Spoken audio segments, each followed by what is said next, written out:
Broncos country. Tonight, we're talking a post-draft evaluation, taking a look at this roster. Are there free agency moves? Are there places of abundance? Are there places that we are still lacking? How do we feel pre-draft versus post-draft? Did this team get better? All that. And of course, your comments, your thoughts, your ideas, your questions on the Denver Bronco Roundup podcast. Let's go.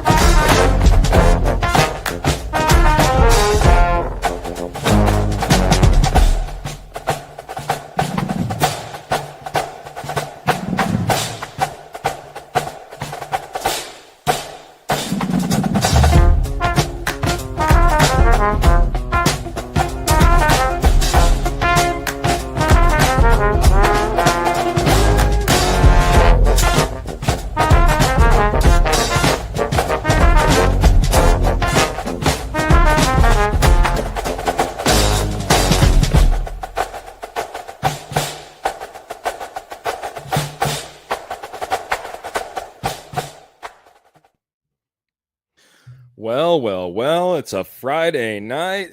Broncos country, welcome into the Denver Bronco Roundup podcast. I'm Keith Brugman. Maybe we've met, maybe we haven't. Maybe you haven't met my good friend right beside me. Trevor, how you doing, buddy?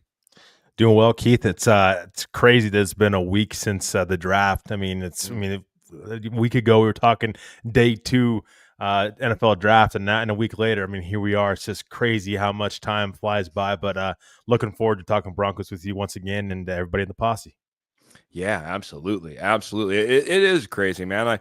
I was talking, man. I got like probably an addiction to podcasting after doing it for 3 days straight, and then coming off of it, I was jonesing to get on the a podcast the next day. But we usually have our regular schedule. There was no emergency for me to get on. I held myself back, man. But now it's starting to seem like time's flying, man. Rookie mini camps just right around the corner.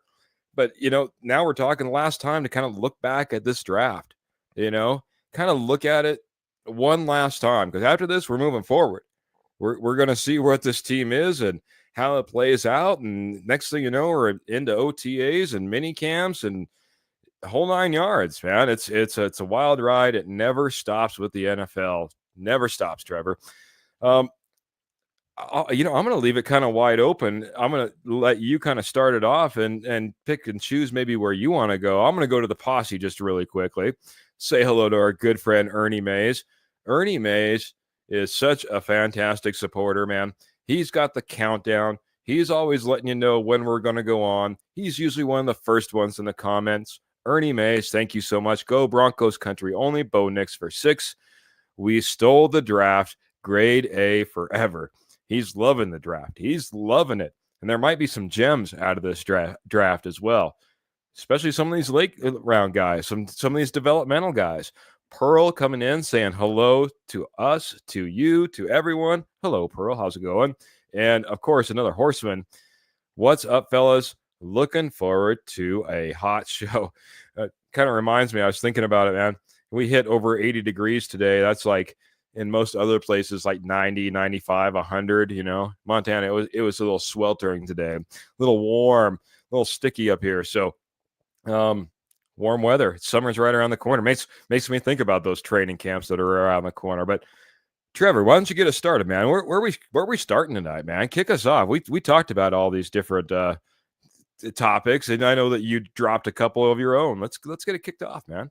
Yeah, so for me, just kind of looking at this roster, when we were talking to the chat, Keith, earlier today, pre-draft, post-draft, and we talk about the draft and this draft class and whatnot, and that's the thing. Like, you can get hyped about some of these guys. Maybe you're down on some of these guys, but we will truly not know for a couple seasons. That's when we'll find out the true test of just how the Broncos did in this draft. So as we continue to talk about this draft class, some of these guys get, yes, and we'll be talking about them throughout the season, but the final kind of chapter of those guys, and then the kind of grades the Broncos will end up getting for those guys won't be till down the line. But for me, I mean, I still look at this team and I mean, I still think that yes, did they solve some issues? Maybe, possibly. But here's my thing. I think they did a good job in free agency. I like Hufanga, I like the Greenlaw signings and whatnot. But the draft, I think that they really want more system fit more than anything. I do think there's players with upside in this draft class. I love the Jahade Barron, draft pick. The others, I mean, a little bit more question about them, but for me, no, I was just post draft. We're talking about what maybe remaining free agents are still kind of on the board. And for me, Keith, if you don't mind, I'm going to just throw out a couple names that I think would fit this team. I think just like post draft and everything they did. First name for me on the list is CJ Mosley. I think this is a guy that, again, this would be a Dre Greenlaw kind of, maybe you're a little bit more worried about that injury that's coming up. A guy like CJ Mosley got released from the Jets. He's available. I don't think he's going to cost a ton to go out and grab. The Broncos have $17 million right now, current in cap space. Now some of that's going to have to be signed to sign the rookies and whatnot, but they're still going to have they're still going to have enough cap space. And even if they need to clear some cap space, they can still do so by restructuring contracts. But a guy like CJ Mosley, for me, makes sense. If a guy like Dre Greenlaw, maybe he's hurt, or even maybe Alex Singleton, maybe he's a little bit, maybe not where he needs to be, come training camp and start the season. Well, it only takes one step back, right? We've already seen Drake Greenlaw come up with a possible injuring his quad. At first, it was major worries. Now it's like, okay, well, it's only minor worries. Minor worries still means we're not working and progressing, right? Yeah. Minor worries means we're now tending to something else instead of getting even more ready for training camp, right? It only takes one step back for Alex Singleton. Maybe it's in training camp. I don't wish it upon any of it. But when you're coming back from injuries, sometimes it's not a linear progression, right? You kind of fall back a little bit and then you have to go back up, before you're ready. That's why you see guys come in like week 4, week 5 after you've maybe put them on a short-term IR, right? Who's going to fill those spots? You're right. CJ Mosley is a name that when you first started talking about this, and I'd love to get everyone's ideas on maybe who we could add to this Denver Broncos team as far as free agents, but CJ Mosley was not a name that has been flying on the radar at all. But I would go back and I think about this draft, and the one thing I really wanted was maybe a linebacker, an inside linebacker, right? Being added into this draft class because, like you said, I was thinking, what about Drake Greenlaw? What about Alex Singleton? The one thing I worry about is you said, yes, we can restructure some contracts. We can, but restructuring means we're pushing some money further down the road, Trevor. So you got to weigh who you want to bring in, what their value is versus this dead money situation. It's going to come due one of these days when all of a sudden the NFL says, we didn't hit the mark. It's $15 million less this year. Yeah. And everyone's going to go, oh, what? What? We didn't put that in the books. I always worry about pushing. You got to make sure it's the right player. You got to make sure it's the right value. There's been a call. We should bring back Von Miller. We should bring back Justin Simmons. Is that money well spent, especially if you're going to have to rework and contracts and put dead money on? Are those the type of guys that you think are going to be able to get on this roster and make a difference where you don't have players already? Von Miller makes the least amount of sense right now post-draft. That would be terrible money spent. And I hate to say that for a Bronco legend like Von Miller. But I also go to like more recent names that have been in the media or more popular names. Keenan Allen, Amari Cooper. does it make you better enough? Because those guys aren't coming in on cheap contracts. We're not talking DJ Shark here. You know what I mean? We're talking Amari Cooper. We're talking Keenan Allen. I want to get your thoughts on that. I'd love to get the posse's thoughts on those two players as well. Would that be worth it, or are we already in abundance in that position? Trevor? Yeah, I mean, for me, the reason I kind of say I don't think they're going after a veteran wide receiver, especially specifically Amari Cooper and Keenan Allen, and by the way, I'm a little surprised Keenan Allen's still on the open market. Yeah. But for me, you just selected Pat Bryant in the third round. I mean, you did reinvest in the playmakers. Is it smart to go ahead and block those guys now that you just drafted, and they need time to grow? Of course, is it smart to block those guys from playing time when you selected them as high as you did and invested into the players that you did? That's one of my pushbacks. Plus, you had Troy Franklin that you traded up for a year ago. You had Devon Vele. So I think that the Broncos really, and Sean Payton, I think he values those young wide receivers. And one of those guys has to step up this next season, Keith, in order for this offense to be able to progress in the right direction. And I don't think that they're going to be in the market to sign a veteran wide receiver now. I think if they were going to do so, and maybe like an injury changes that, but at least as of right now, I think you kind of got to roll with what you have and you invested over the last couple of years and see how it plays out. If it fails and none of these guys step up, then maybe you go outside and be a little bit more aggressive, getting a wide receiver and reinvesting into that, maybe, in a trade or free agency or whatnot. But I think right now, as it stands, I think the Broncos are really investing into this young wide receiver room behind Courtland Sutton to step up. Yeah. I think there's a lot of step ups in that wide receiver room, right? I mean, if you don't think that we want to see more from Troy Franklin than what we saw last year after what we invested in him, I think you're kind of fooling yourself. If you don't think that Marvin Mims should be more than just a special team Pro Bowler, all pro type of guy, and he should be putting up more than, let's say, 600 yards in a season from a wide receiver standpoint, you're kind of fooling yourself. These guys have got to start stepping up. And, the one thing that just worries me a little bit is the tight end, much like the linebacker and the safety that you invested in, doesn't come without a little bit of injury history himself and one Evan Ingram. So I hope for the best there, but that should take a lot of pressure off. That should take a lot of pressure off.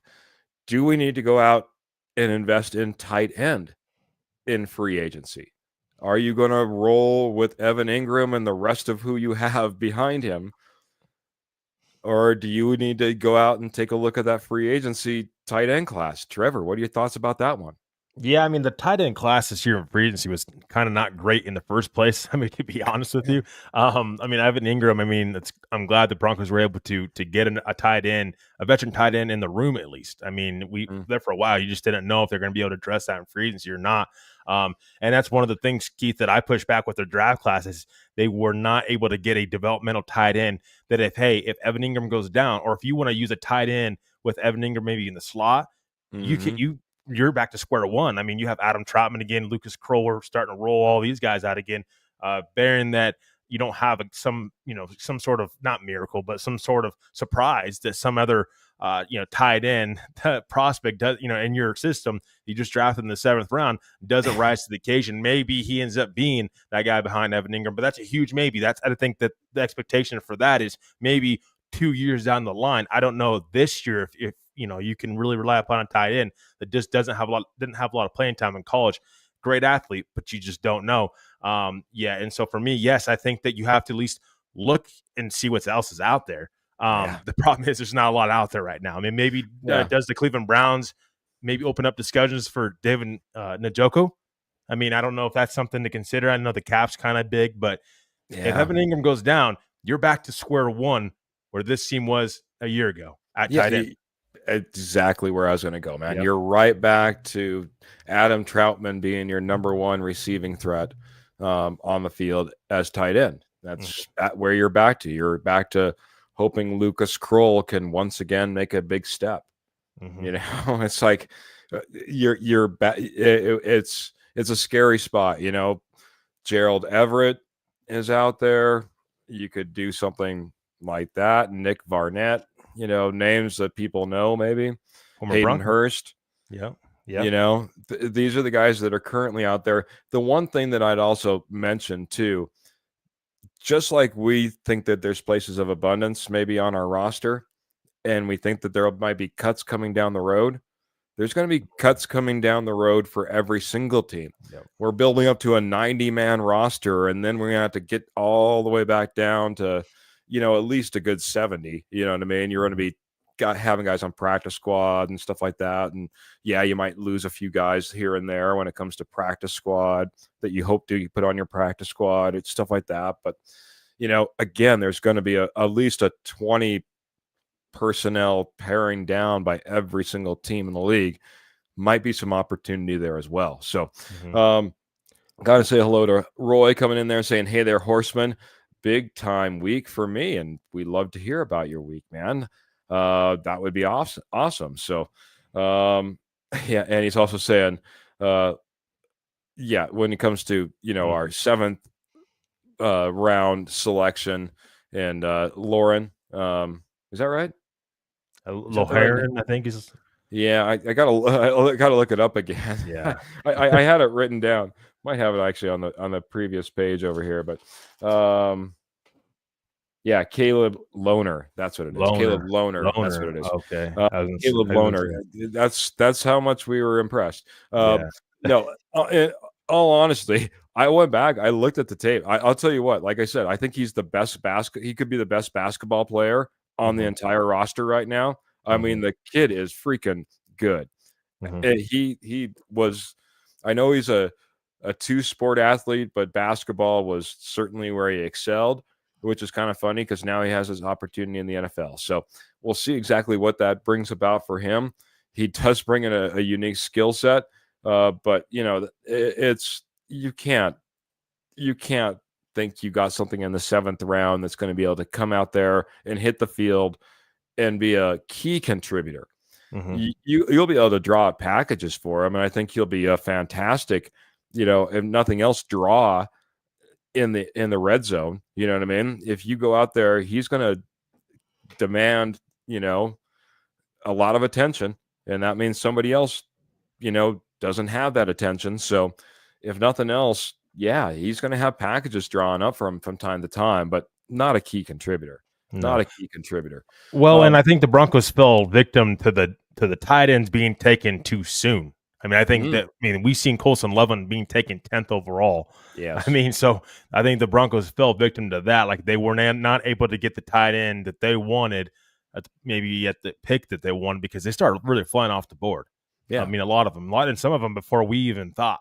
And so, I mean, that's one of those things where they just kind of miss out on that that developmental tight end in your room. I mean, you have a guy in the 7th round, and I don't mind them taking that shot there, 6'7" athlete there.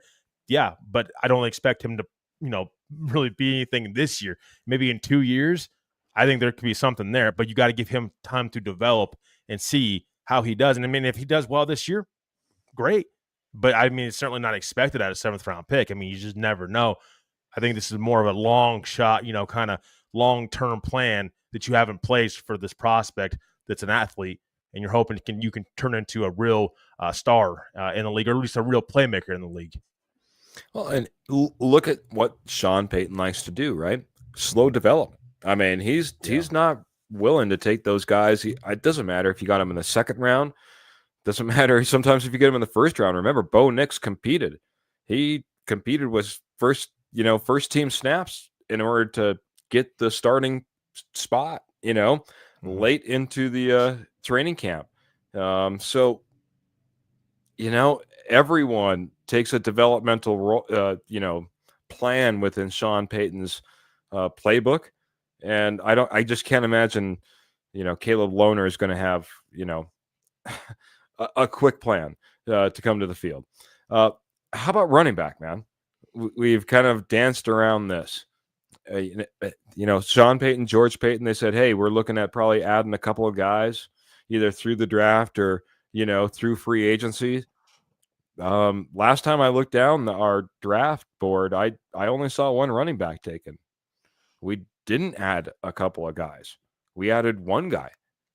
Mhm. Do we still need to be out there? The names are out there, right? It doesn't matter if you're talking about the J.K. Dobbins or what have you. I'll let you run with a few names. Do we need to add a running back to this running back stable, or is this a place of abundance in your opinion?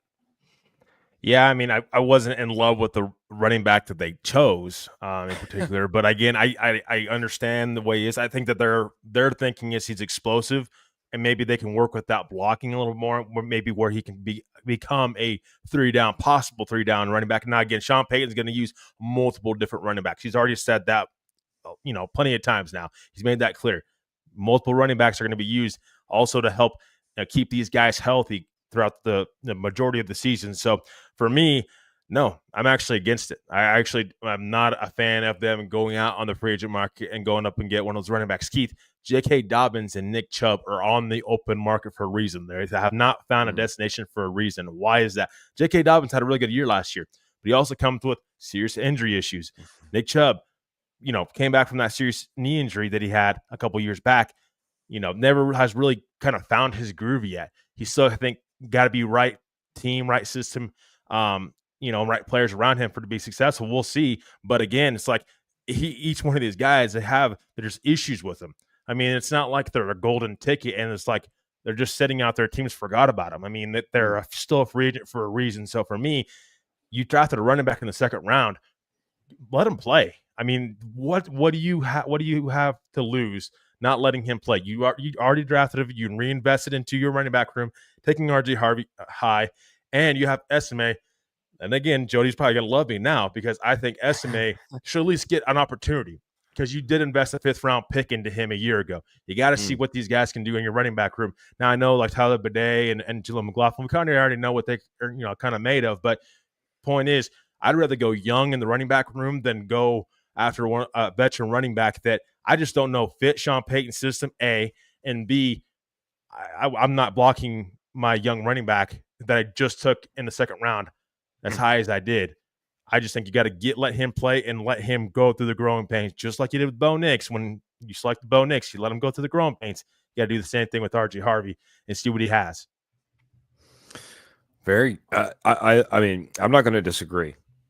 I'm not going to disagree one bit. I don't know at this point what you're giving yourself that you don't already have on your roster. Do you need a guy that pounds the rock? Well, that's who Audric Estime is supposed to be. Mm-hmm. You know what I mean?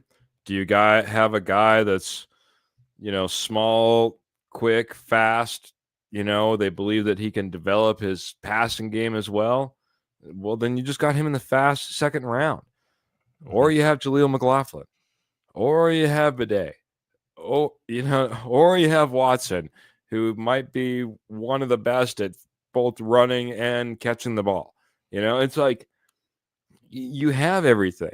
At what point do you say enough is enough and I just want to go ahead and I want to let these guys play? Mm-hmm. And I'll go back to what I said pre-draft. I guess I got to sit here and stick to my guns when I say it. I said I didn't care if Ashton Jeanty was drafted to the Denver Broncos. Audric Estime has had a year in the system. I wouldn't be surprised, and I would be just fine if they went in splitting touches to see who's going to be RB1 through training camp. I think the same is true now, once again, with Audric Estime and RJ Harvey. I think that they should go out there. I think they should compete, man.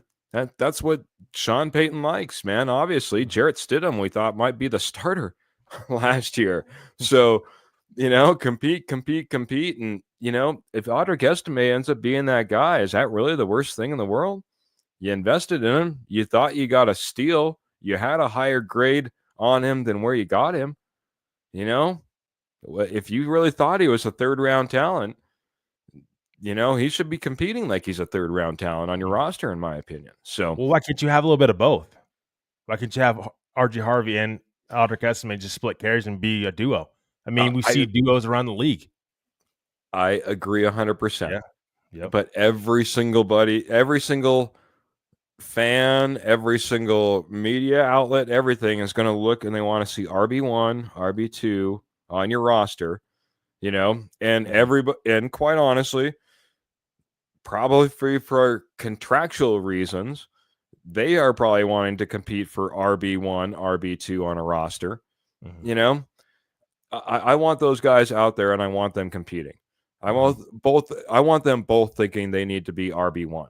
Yep. And yes, it might be that Harvey starts one week and Estime starts the next week, but they're really getting equal touches throughout the entire season. But if those guys are out there competing behind what's supposed to be one of the best running offensive lines out there, then we should be able to make some hay this season. We've invested pretty well into running back already. I don't see why we need to add another one. No. This is one place where I'm not worried about a whole lot. We should be able to get on the field with what we have. Well, and they're two different backs. That's the thing. RG Harvey's an explosive back, really good, receiving back. Just needs to be a better blocker. I think that can come in due time. And then with Audric Estimate, he's that power back. I mean, he's that 3rd and 2, handing the ball, and he's going to barrel his way through. It's David Montgomery and Jahmyr Gibbs for me. I mean, I'm not comparing them to those guys yet. They got some time to grow before they get there. But my point is they're two different backs. They can coexist in that backfield together. And I think ideally, if you're the Broncos, you're Sean Payton, that's what you want. Yes, you want competition. Of course, you're not just going to give anybody the job. But RJ Harvey and Audric Estimate, two different backs, I think can be huge for this offense as the season goes on, can really take some pressure off Bo Nix. Yes. We'll get into how good this roster is pre-draft versus post-draft and maybe what we did and what we didn't do.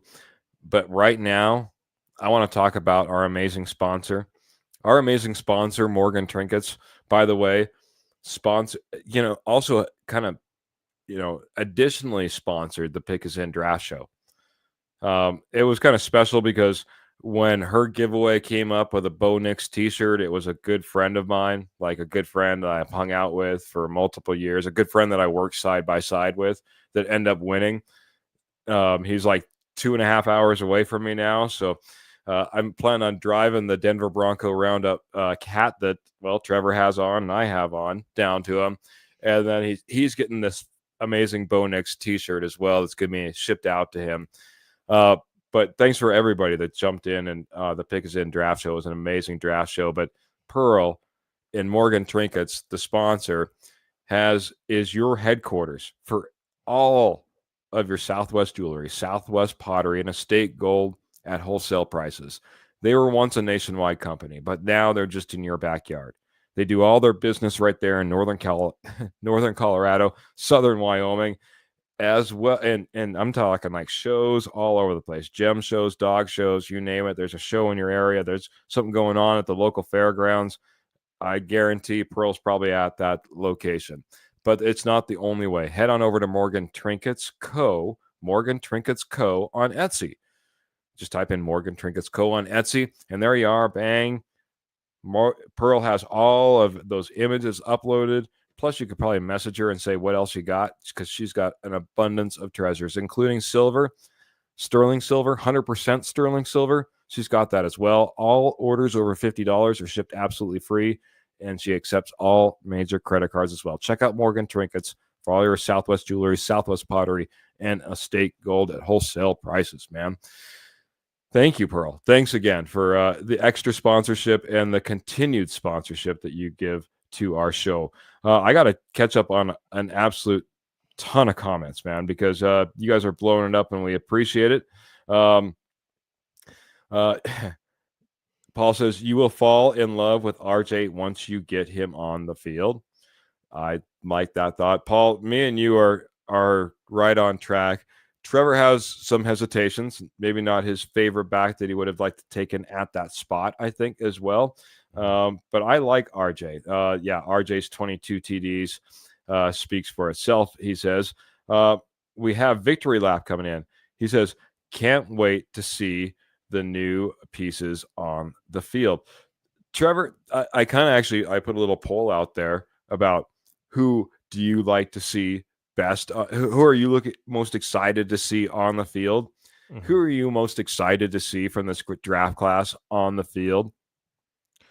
For me, it's the player that has the most upside, in my opinion, Keith. It's Shahade Barron. I mean, I love this pick. I love him as a cornerback. I think he has a chance to be an all-pro cornerback one of these days. And I think he's a great pairing with PS2 and Riley Moss. And that backfield with Hufanga, with Brandon Jones. I mean, I love what they've done to be able to, to in that secondary to be able to sustain success, hopefully long term. And Shahade Barron, I mean, for me, just really excited to see him in the Bronco uniform be successful, because I think he will. And I think the Broncos got a steal with him still sitting on the board there at 20, because they didn't even know that he was going to be there on the board at 20. They thought he'd be long gone before that. That's why they stuck and they ended up sticking and picking there at 20 and picking a cornerback like that. And again, a lot of upside there for me. It's Jahade Barron.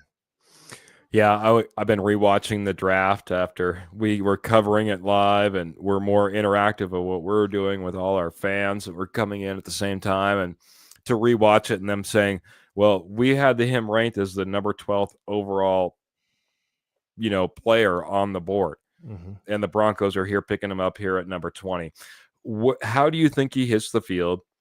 As far as position, how he gets, put. I mean, we do have Riley Moss out there that played very, very well. Mm-hmm. Jaquan McMillan, at points we were singing this guy's praises. Now you add in Shahade Barron. Where does he fit in? Where's the role? Talk about it. Yeah, so for me, I think he's a slot corner, I think, on this team. 5'11", 200 pounds. I mean, perfect slot corner, I think. I mean, this could be this team's next Chris Harris Jr. possibly. I mean, or something at least close to that. I mean, he's got that much upside and potential for me. So, I mean, you're talking about you have Pat Surtain, Riley Moss on the other side, and Shahade Barron in the slot. I mean, good luck.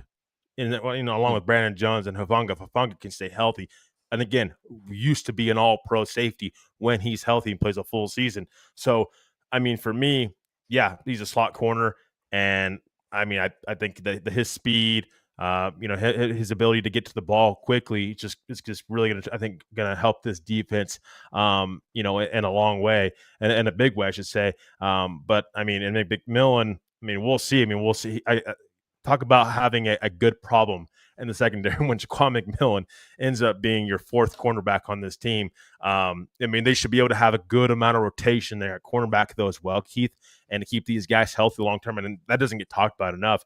Now you're able to really have a rotation there, when it comes to Shahade Barron and McMillan, where you can keep these guys fresh. Of course, PS2 is going to always be on the field, but on the defensive side of the ball. But the rotation there at cornerback, especially slot, because McMillan can slide in there as well, I think is going to be able to help this team stay healthy long term and keep these guys fresh. And I think just think that his immediate impact, I think, is going to be felt on this team out of all these draft picks. And I would talk about RJ Harvey, and he's going to be on the field too, I think, immediately.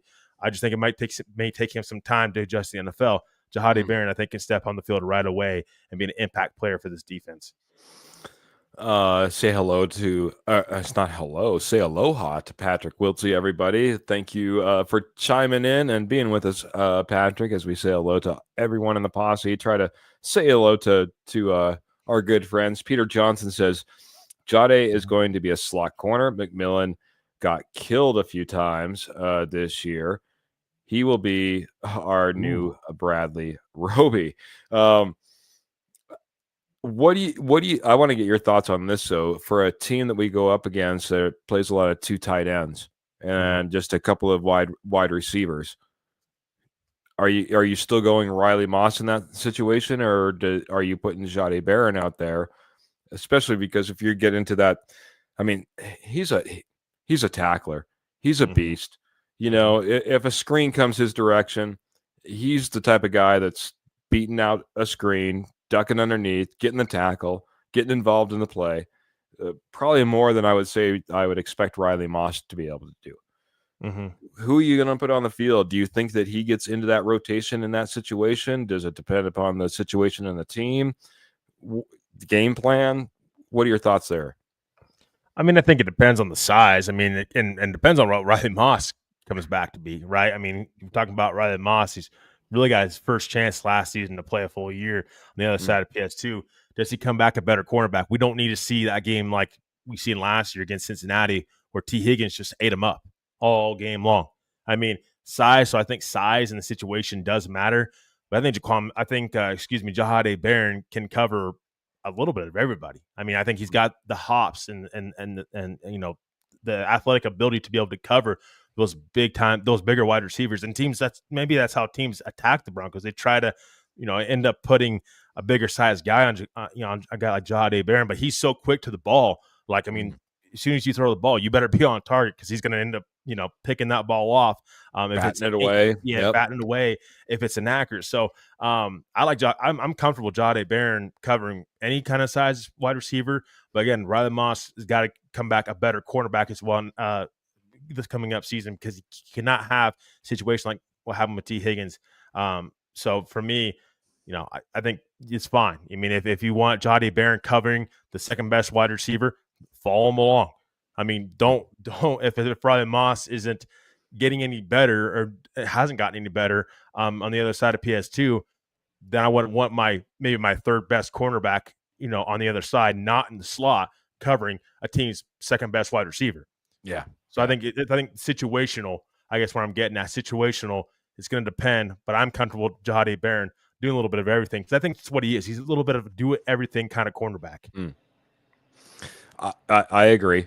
I mean, it's the reason he was evaluated so high. It's the reason that even though cornerback was not the pick that the Denver Broncos needed, they've gotten like zero flack for picking Jahade Barron, right? It's like it's not like they went way outside. And no offense to our good friend and fellow horseman that's in the chat, Kenny Kirkpatrick, talking about punters at the current time, but no disrespect to him, but like Maxwell Harrison, 20. I think you would have got some eyebrows raised if you would have went Maxwell Harrison cornerback.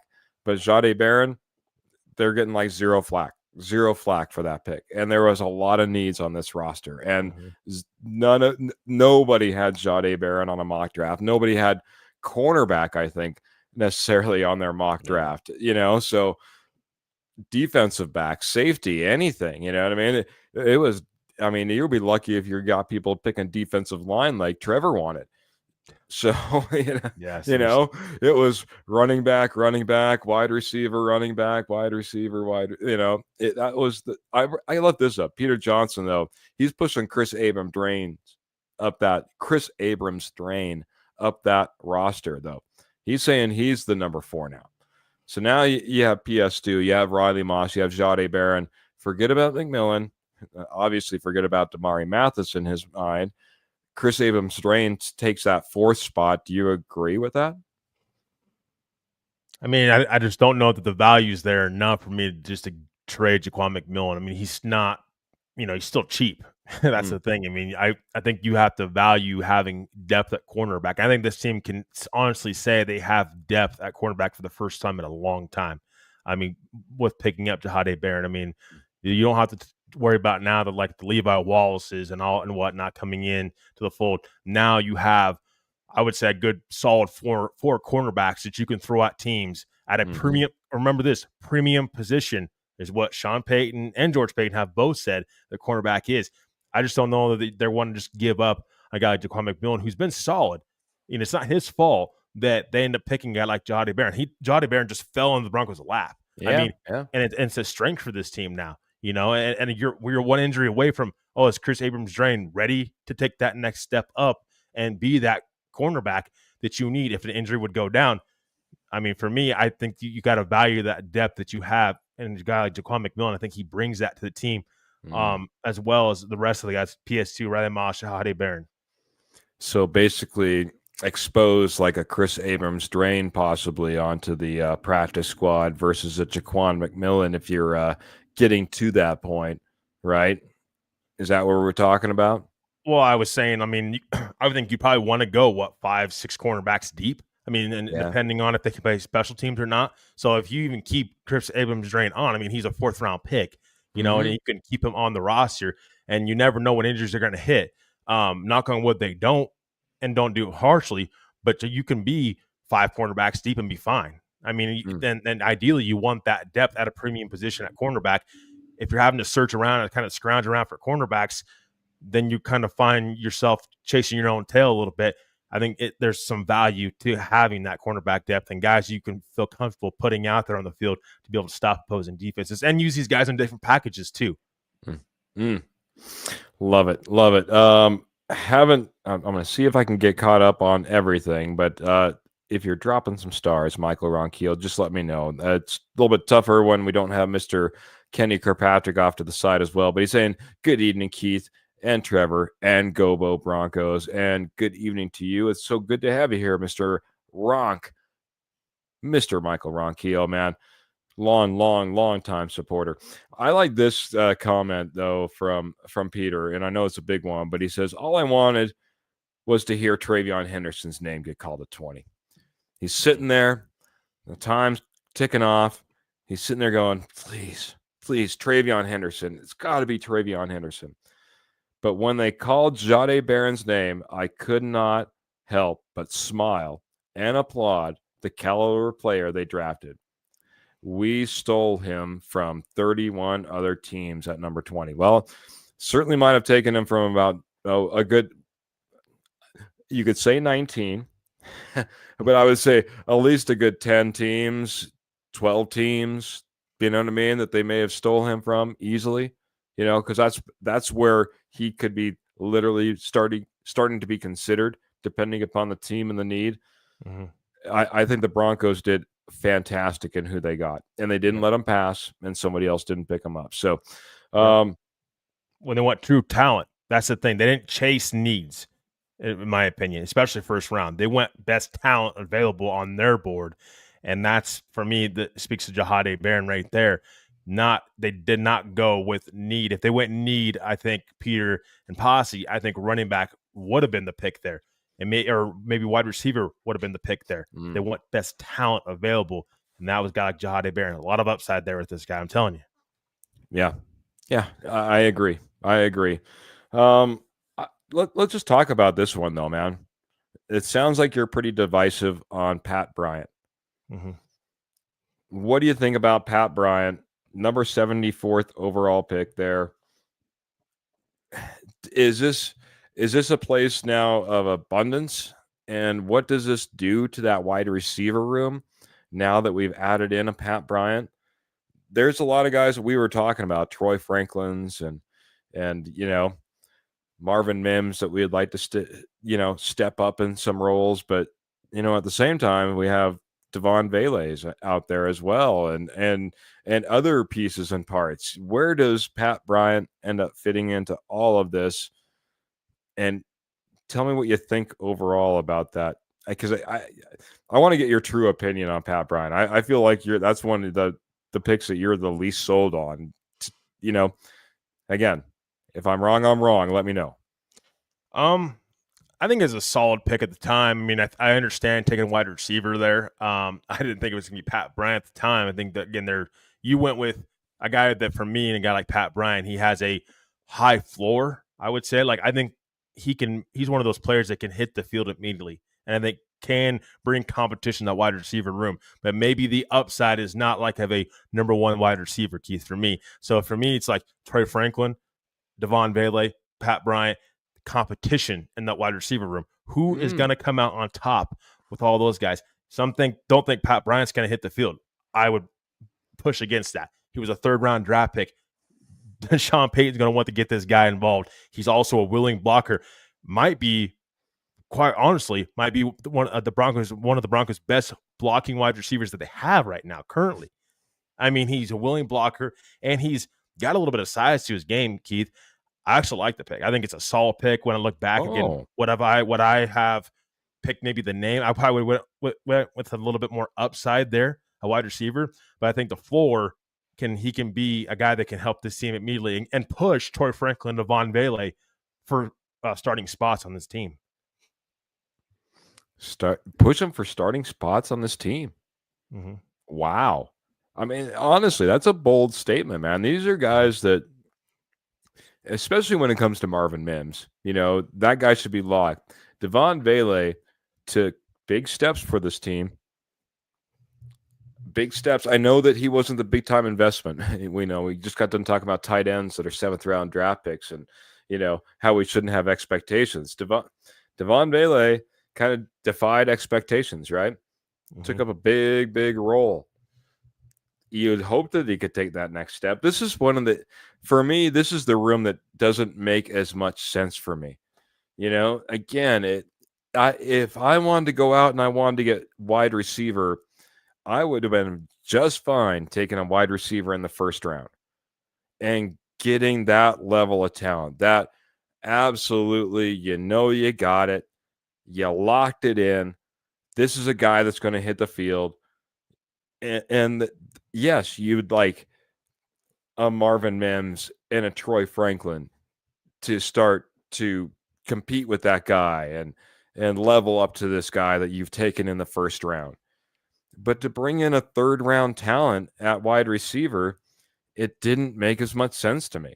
It would have made I would have been more fine than tapping into that wide receiver market in free agency to hold you over for another year and bring in a Keenan Allen, or what was the other name I was throwing out there? I forget now. Amari Cooper. Bring him in on a short-term contract, because now it just seems like I have, a different but more of the same. Do I have, a younger little Jordan Humphreys now? Is that what I kind of got? Okay, does that do we really like it when little Jordan Humphreys was on the field and we were taking off Troy Franklin and Marvin Mims in that situation? No, we were all complaining about that. So now we've added more to that mix. If we would have got that top level wide receiver, I would have been locked in with this. But I just feel now we're going to have to start making some decisions here pretty soon. Is that a Courtland Sutton decision? I think we still got some time on that one. It seems like the Broncos keep playing that one out. So does that now goes to maybe Troy Franklin was a pick that we need to move on from sooner rather than later, because we want to get Pat Bryant on the field more. Yeah. Next to Marvin Mims, next to Courtland Sutton. Now we're just churning kind of that mid second, third receiver type of talent. Go out there and get the big guy, or reinvest in what I would have liked to do done, maybe an inside linebacker. We talked about that. So there you go. I mean, for me, I think the Broncos did the opposite of what they did a year ago. Troy Franklin, for me, more upside there than what people are giving this guy credit for. And I think he was not going to be overly productive year one. He was a wide receiver that you knew was going to take some time before he was going to be, the production was going to be able to show. And we did see glimpses of that, Keith. I mean, in Buffalo, that big touchdown pass from Bo Nix, that was glimpses. I mean, he's young. He's a young wide receiver that's still trying to learn the game of football in the NFL against the best of the best.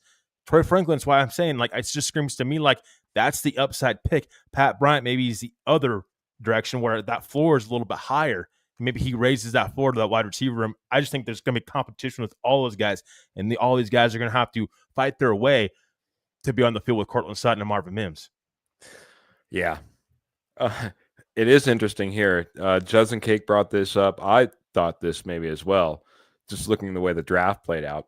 Emeka Egbuka went one pick before us to the Tampa Bay Buccaneers. In your opinion, would we have went Emeka Egbuka over Jahdae Barron? Yeah, it's a tough one. Without being in the Broncos war room and seeing what they had him ranked. What does that board look like, Jody? Yeah. What does it look like? Seriously. Too bad ESPN didn't show the Broncos draft board. That would have been nice. Calling out ESPN again. I mean, I think that would have been consideration, but I still wouldn't be surprised if they would have still went with Jahdae Barron. Because here's the thing, Keith. I'll say this. Are they concerned about Riley Moss staying healthy long term? Is that part of this Jahdae Barron pick? Yeah. You got to think about it long term. That like you said, when it comes to Riley Moss, even when he came back, did he come back? Yeah. He seemed like he was still not prime Riley Moss, even at the very end when we were being told he was, just forget about that Cincinnati game. We rushed him a little bit. Don't worry about that. He's good. You know, Mhm. didn't seem like he was 100. He didn't seem like the same guy, right? Yeah. Not in all instances, not that I remember. Mhm. Could go back and probably look at some more tape, but it seemed like he was just a little bit more hesitant. Maybe just a tick slower. At times. You're coming back from a pretty big injury, obviously. So, does he get it all the way back? Mhm. That's a great that's a great question, man. I would have loved Emeka Buka. Like I said, that's that wide receiver one that I was talking about. That would I would have been just fine with. Mhm. And I was trying to recall who was on the clock, who was out there at the time. And that was the guy I was looking at, and then he was gone. Um, Jacksonville Jaguars wanted running back RJ Harvey and wide receiver Pat Bryant. And that is why the Broncos drafted RG Harvey and wide receiver. Well, I don't know if that's why they drafted them, but I don't think we're trying to just get after those dang Jacksonville Jaguars and screw up their draft. But Mhm. um, hey, everybody likes someone took Aston Genty from us too. They just happen to be a division rival. You know what I mean? Dang it, Mhm. those Raiders. We wanted them to. No, I get what you're saying, Michael, and there's with all the trading that happened as well. It was a little bit weird that all of a sudden we end up selecting a player that they wanted, and we end up basically you know trading up with them in order to get picks so that we can pick in front of them. Uh, you know, it's we'll see if we get we'll see if we get any more trades in the future with the Jacksonville Jaguars. I guess that's the best way to put it, man. Um, Trevor, all in all, as we start to wrap up, we got about just a few minutes left now. Mhm. Did we get better pre-draft versus post-draft? Is this Denver Broncos roster better all in all? And if that's the case, we did or we didn't. Why and by how much? And how are we going to counterbalance that in order to get going in the future if that happens to be on the bad side? Yeah, I mean, I think they did get better. I mean, I think Johnny Barron immediately helps you, bro. I mean, they got better round one, in my opinion. But RG Harvey, I think he's gonna play as well. I mean, that's the biggest takeaway for me, Keith, is maybe this wasn't the highest upside draft that the Broncos end up going with here, but he's certainly players that can step on the field and I think can help this team immediately. And I'm talking about multiple players. I'm talking Okay. not just about Jahade Barron, not just RJ Harvey. I'm talking about Pat Bryant. I think he can step on the field and help the team right away too. Mm-hmm. Got a couple special teamers as well. Got even a punter that's going to compete for that punter job. So I mean, this was a draft class that for me signals that Sean Payton's ready to win. He's ready to win now. And these guys, Hmm. I think, again, not the highest upside. Some of them, not the highest upside, but can step on the field and be immediate impact players in this team in some sort of way. Maybe not 1,000-yard wide receiver, 10 touchdown kind of guy, but can step in and certainly be a willing blocker or a running back that can really raise that that upside of the running back room a little bit and push some of these other running backs that are currently on the roster. So for me, yes, I do think they got better. I think they got better because of this draft class that they end up having. I know the grades are not great right now. You cannot judge this draft class too harshly right now until we've seen these guys step on the field and show what they have and show what they have long term in a lot of different games. I mean, a good number of games, I should say. So for me, yes, they got better, but you have to see how things plan out. You got to see this Sean Payton plan and George Payton plan kind of fall through and see how it goes. And I do think they got better. And I do think that there's chance and there's an opportunities for players to grow. I mean, Kenny just mentioned it earlier. One of those biggest winners, I think, is Troy Franklin because I think he still has an opportunity to really showcase what he has as a player with upside and a player that the Broncos, I think, still believe in very much so in his upside. So yeah, like what I've seen from the Broncos just overall wise offseason. I felt like they really addressed areas on the defensive side of the ball and free agency and offensively in the draft. I think that this team definitely raised, I think, their floor, and I still think there's a good amount of ceiling and room for this team to continue to grow. Yeah. I'll say this about this draft.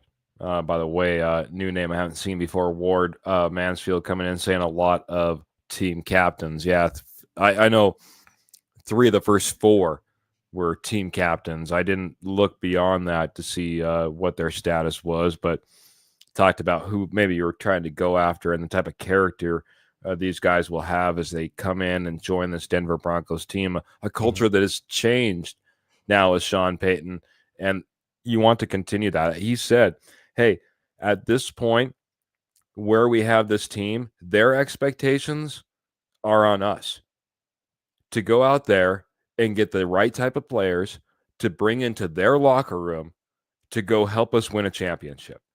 That onus is on us to bring in those type of players. You know, you go out there and you get 3 of the first 4 guys captains. There you go. There you go. You're bringing in the right type of players into that locker room. Not going to be a distraction. You know, we had a Glenn Kadrez, former Denver Bronco, 2-time Super Bowl winner for your Denver Broncos. He came in and he said, you know, he was in a different locker room where it wasn't like that. It was all about themselves, all about their contract, why they weren't in the Pro Bowl, why, you know, where they were going to get their money. You know, that's not the type of culture that Sean Payton's building. Different culture. These guys have it. The Denver Broncos went out there, and I sat there and I remember watching this as it played out in this draft. And like I said, this is the last time we get to really talk about the draft. We'll be moving on from here. But they traded and they traded and they moved down and they moved up. But all in all, they basically got 4 top 100 picks. Just missed it with 101 to Savion Jones. Just missed it. 5 top 150s. That's huge. You talked about this draft class being better than what people are giving it credit. The grades aren't coming out and looking great. I can tell you there is a little bit of onus on Sean Payton, on George Payton. They moved around a lot. They even, you know, used a little future capital. Now here we are. We've got 5 top 150 picks with, you know, Q coming in at number 134. You know, Jeremy Crawshaw expected to be probably your punter. I mean, you don't draft punters very often. Yeah, no. So, you know, if he's not your punter, it would be a shock. You know, you got a roster up here that you know, you have a lot of onus now. Did you put in all the right guys? You got some captains. Are they great players on the field? Are they going to go help you win a championship? We'll see where the grades come out. Because like you said, when we tried to do grades before, and we did grades on our last podcast, I was torn. How do you grade a guy that hasn't hit the field? Or am I grading really the Broncos and how I thought they did in the draft with these players and what they picked? Well, once again, I'm weighing them against themselves and other players that haven't been on the field yet. It's really tough to give grades right now. The grades will come. We'll start to see them develop starting this offseason. I can't wait to see what this draft class produces. It could be very strong, Trevor. Absolutely. What I would say, Keith, is all these picks, I think there's one guy, and Judson Cake ends up saying in this, Caleb Lohner, they tied in, probably the one guy that's actually a project out of this whole draft class. I think the rest of these guys have a good chance to see the field this year. Yeah. Now, we'll see how it kind of pans out and whatnot, but I think there's a good chance that we see a lot of – I mean, even like a guy like Q Robinson, special team, you know, Savion Jones, wouldn't doubt if he sees the field, he's a rotational defensive lineman. I mean, you're talking about a wide receiver that's going to push for a starting job, I believe. You have a running back that's going to push for a starting job. The thing is, that's why I say, like, you have one project in this draft class, probably. I mean, most of these guys are going to be hitting the field sooner rather than later. So I think that's something to take away. I think we'll see these guys hit the field and see them play sooner rather than later. Not very often that your special teams guy can get you picking a punter in the draft. But when Darren Rizzi speaks, the Denver Broncos went ahead and they jumped in. They got Jeremy Crawshaw. Denver Broncos special teams coordinator Darren Rizzi hand-picked punter Jeremy Crawshaw, says Michael Ronquillo. I saw that report as well. And it just goes to show you how much Sean Payton, George Payton believe in this coaching staff that they put together, this culture that they put together, the players that they're bringing into this facility, the ownership, what they're doing for this team, from the field to the facilities. It's an exciting time to be a Denver Bronco fan, right? I'm telling you that right now. It'll be exciting to see what these players produce. Hey, man, we're up against the hour. Just like that, man. I could sit here, especially after doing those. Well, you did the big one, man. What was it? 7.5 hours was the final day, I think it was. Final day of the draft, 7.5 hours. Talk about a freaking marathon. Hours just click on by, man. But we do got to get out, get some final thoughts in. I'll get mine. We'll jump on out. Yeah, absolutely. And I don't think anybody wants to see the total amount of hours that I end up having on the draft show or last 3 days. It's crazy. You just don't hear about it that often. But I want to thank everybody for, the posse for being amazing. The chat was blowing up tonight, Keith. We really appreciate everybody just supporting, like, share, subscribing. We get great draft shows 3 days we put into it. Again, you don't want to see the time I put all into those 3 days on camera. But I hope everybody has a great weekend. Enjoy it. And we'll be back next time to talk Broncos. And again, I hope everybody enjoyed our draft show. We really appreciate it. It's the first time I've been back on since the draft show. So just want to show my appreciation for everybody in the posse, and of course Keith as well, and Kenny and Jody, and a lot of our special guests. So thank you, everybody, and we'll see you guys next time. As always, go Broncos. Trevor, love it. Absolutely love it, man. Forgot this was like the last time we actually been on screen together, that you've been back since the post-draft. Honestly, all those days started to meld all together. Still probably coming a little bit out of that fog. Like I said, and coming off of that addiction of just wanting to pod. But I do it because I love it. I do it because the posse, like tonight, absolutely support us, love us. Michael Ronquillo, thank you very much for all the stars that you dropped this evening. Thank you, everyone. Dropping all the thoughts, the comments, the ideas, where you think this Denver Broncos team can go. We're all excited. We do this every Tuesday, every Friday, 7:30 p.m. Mountain Standard Time. Don't forget, please like, share, subscribe. That way you never miss a podcast. We've had a few emergency podcasts in there when things get a little bit crazy. It's always some of the funnest podcasts that we have, and the comments just go off the rails sometimes. So make sure you're out there. Also, if you're catching this right now and you're like, man, I wish I could take this on the go, Apple Podcasts, Spotify, check us out there. We would absolutely love it and appreciate it. But we got to get out of here. We get out of here one way only. That's this way. Make sure you keep those boots in the stirrups, guns in the holsters, and of course, those Denver Broncos right there in your heart. Until next time, we're out of here. Have a great weekend, everybody.